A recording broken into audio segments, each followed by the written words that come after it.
Cette semaine, à la ferme des Sans-Acres, l'épisode numéro 2, ça s'appelle la résilience. La semaine passée, je vous ai dit qu'on allait se faire filmer, couetter, mal habillé, peu importe, mais j'avais pas prévu que j'attrapais le rhume, puis qu'on filmerait là, pendant que j'ai de la misère à parler. Mais enfin, en agriculture, t'as pas le choix de travailler même si t'es enrhumé. Ça s'appelle la résilience. Le temps des sucres, les arables attendent pas voir que tu sois guéri, les fruits, et c'est encore pire dans le domaine animal. Fait que vous allez m'entendre avec le nez bouché tout au long de l'épisode, ça va être super.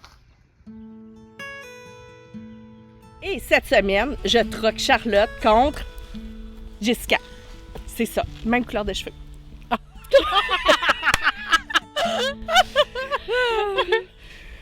Donc, Jessica, qui est la cordeau de la ferme, vous l'avez vu dans l'épisode 1, il n'y a pas du tout de frappe à bord cette année. Donc, cette semaine, Jessica est là parce qu'on a fait une réunion d'équipe pour commencer la saison. Hein, Jessica? Oui, effectivement. Mercredi passé, un beau 6-8 avec un bon team building, tu sais. Ben ouais, qu'est-ce qui est arrivé, Jess? Qu'est-ce que t'as échappé dans la toilette? Mes clés de char. Elle a échappé ses clés de char dans la toilette. Elle a pris panique parce que ça débarrait le char pour qu'elle puisse s'en aller, comme si on allait la kidnapper et la garder à la ferme. On sait jamais, tu sais. Fait que nous autres, on s'est dit pourquoi pas en équipe qu'on enlèverait la toilette pour aller voir si elle serait pas là. Quelqu'un veut ouvrir la porte?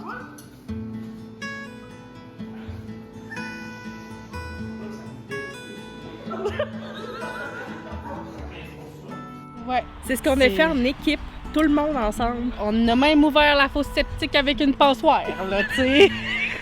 C'était un bon team building, comme on dit. Oui, c'est ça. On n'a pas pris de photos parce qu'on était trop occupés à rire sa vie. Elle ou à pleurer. Ou à paniquer.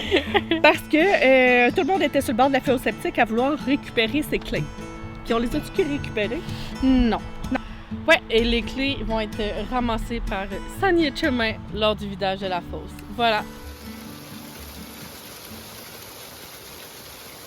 On a aussi eu, la semaine passée, un épisode de grêle à la ferme. On a été bien nerveux, parce qu'on avait peur que les petits fruits soient endommagés, mais ça n'a pas été le cas. Et c'est pour ça que ça s'appelle la résilience.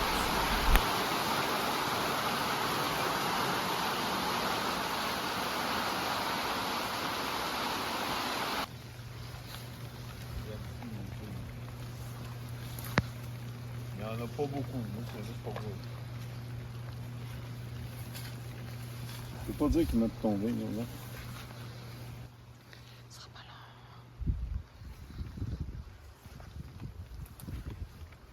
Ils sont pleins, hein? Ouais, ils sont beaux, hein?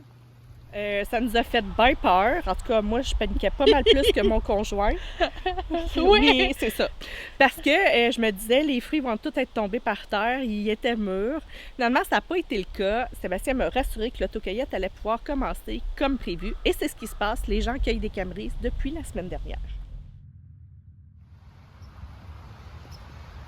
Un à toi. Un à moi. Un à toi.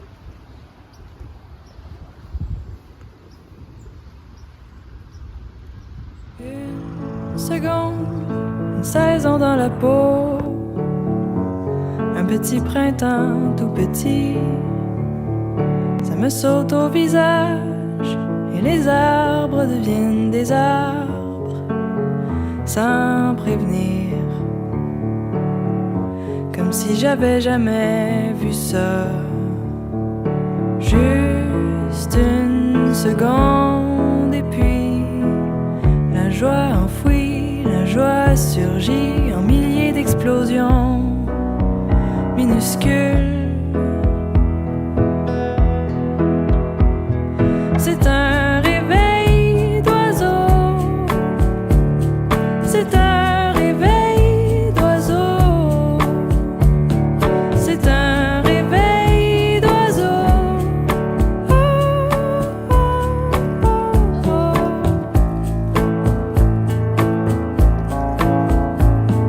Une saison de passage, d'un coup, une seconde pour laisser les arbres être des arbres. Et un pied devant l'autre, c'est le sentier. sentier qui me soulève. Je vais monter, 100e première fois.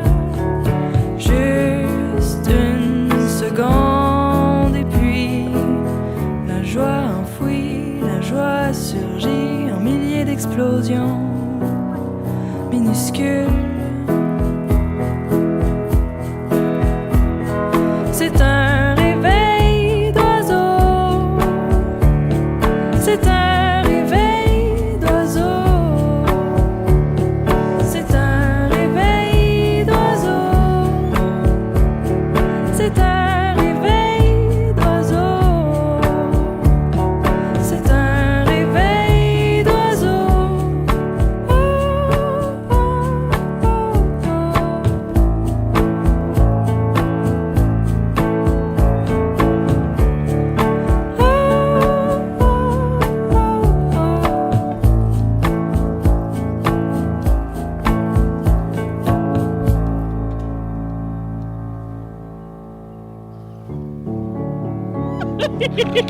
Voyons, ils disent que l'eucalyptus, ça éloigne les frappes à bord.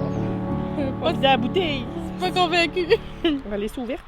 La camerise, ça prend du temps. En fait, comme tous les autres petits fruits, nos plants, ils ont 7 ans. On les a plantés en 2018. Donc, c'est là qu'ils commencent à donner des fruits pour la pème. À 8 ans, ils sont matures. Donc, l'année prochaine, on va en donner encore plus. Les petits fruits, il faut être patient. Mais qu'est-ce qu'on fait avec ça, la camerise qui goûte la mûre fraise framboise acidulée comme une canneberge? En fait, en boutique, on vous offre déjà 3 produits à la camerise. On a notre nouvelle confiture camerise érable qui est parfaite pour faire découvrir justement le petit fruit. Avec le sirop d'érable, ça va vraiment enlever le petit côté acidulé. En tout cas, c'est la meilleure pour essayer la camerise. Sinon, on a la choco camerise. La première, grâce à Liana qui filme en arrière, qui mangeait des camerises gelées avec des pépites de chocolat. Excellente, ma préférée à moi aussi. Ou bien, on a même notre vinaigrette camerise sauge depuis cet été pour des bonnes salades fraîches. C'est vraiment excellent. Sinon, on a une recette de cake à l'orange que notre pâtissière Karine a développée et qu'on a mis sur notre blog, sanzacre.ca. Bon, lors d'une réunion d'équipe, j'ai demandé aux gens, à Jess, à Karine, puis à tout le monde, de faire des nouveaux drinks. Pour la boutique, je pensais pas qu'elle allait se lancer dans plusieurs nouveaux drinks. Tu pourrais-tu comme nous nommer le plus populaire? Il est vraiment bon, je suis comme addict. Notre nouvelle limonade au bleuet avec un sirop de bleuet maison, vraiment excellente et rafraîchissante. Pour cet été, ça va être parfait. En fait, c'est des moments comme le team building ou se faire filmer en plein milieu des frappes à bord qui fait des moments pleins de rebondissements. Effectivement. Puis que c'est pas plate de travailler chez nous. Voilà. C'est ça. Ben, écoute, on est bonne. Tape là-dedans. on est...